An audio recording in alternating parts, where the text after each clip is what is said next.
The festival focuses on a god named Lu, who was the god of the harvest. Lu killed his grandfather, named Baylor, which gives him the secret of agricultural prosperity. This includes plowing, sowing, and reaping the harvest. Lu also had a foster mother whom he loved dearly. Once she passed away, Lu decided that there should be a funeral games held in her honor. This is why games are played at the festival of Lughnasa. On top of beating his grandfather, Lu also becomes triumphant over the god Krumda, a three-faced god who is buried in the ground and forced to radiate his energy by looking out over the land in three directions. Once Lu is triumphant, he becomes the main god. The first sheaf occurred when the head of the household cut a small quantity of corn and dug the first potatoes. The first corn would be eaten by the king and given to the fairies as a sacrifice. The potatoes were used to make a dish known as calli, colcannon, or poundy. The swimming of the horses was done mostly in towns near a body of water. People believed that the water had curative and protective powers, so this ritual was used as a protection against disease.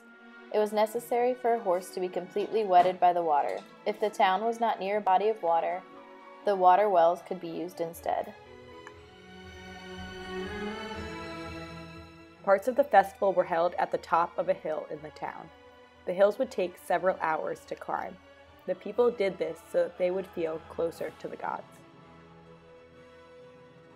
Bilberries were picked as the people hiked up the hill towards the gods. Bilberries grew on the hillsides and were the earliest wild fruit to ripen. If someone was too young or too weak to make the climb to the hill, they had the bilberries picked for them.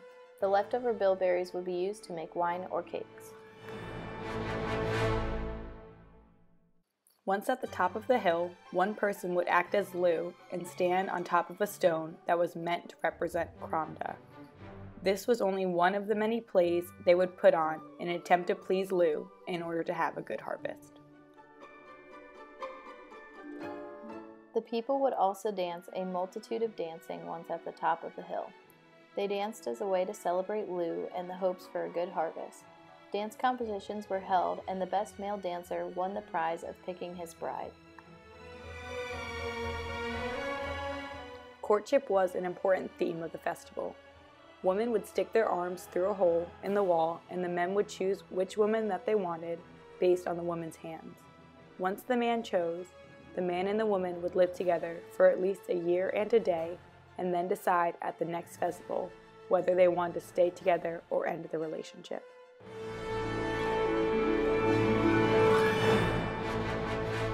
Faction fighting was a part of the assembly custom of the festival. The origin of the disputes was to mimic the struggle that fairies had waged during their lifetimes. Men used sticks during these fights.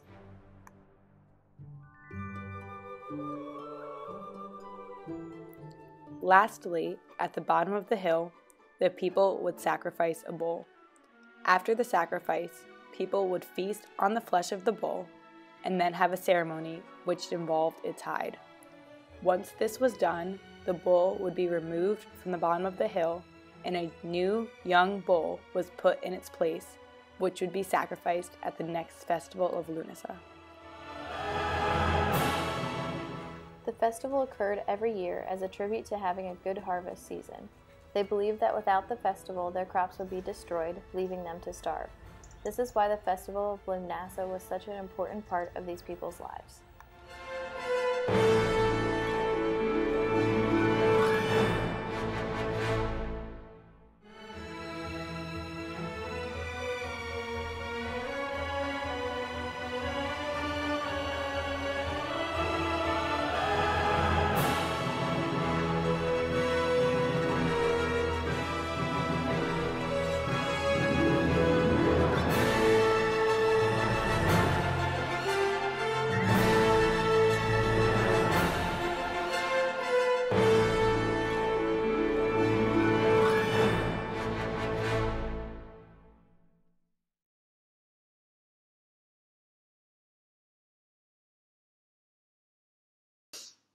So we approached this project by first reading through all the sources that we were given, and then after that we found some extra sources to make sure we really understood the festival and everything that it entailed.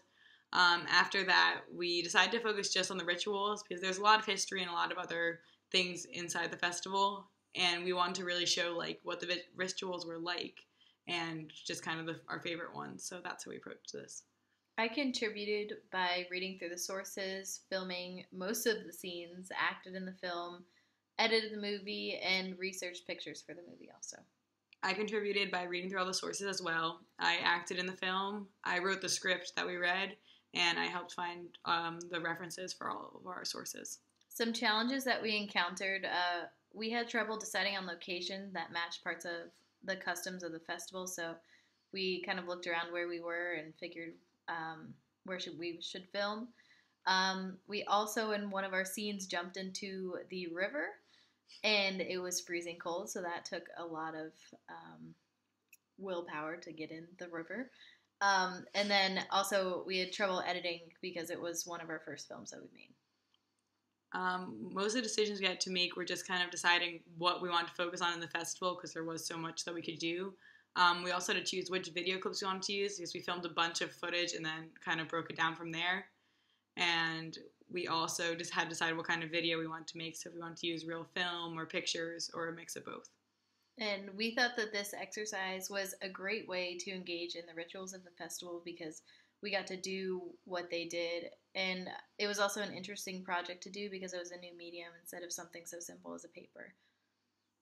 Overall, it was just kind of a fun video to do. We got to jump into the river when it was really cold outside, and it was just an awesome way to learn about a really old tradition in Ireland.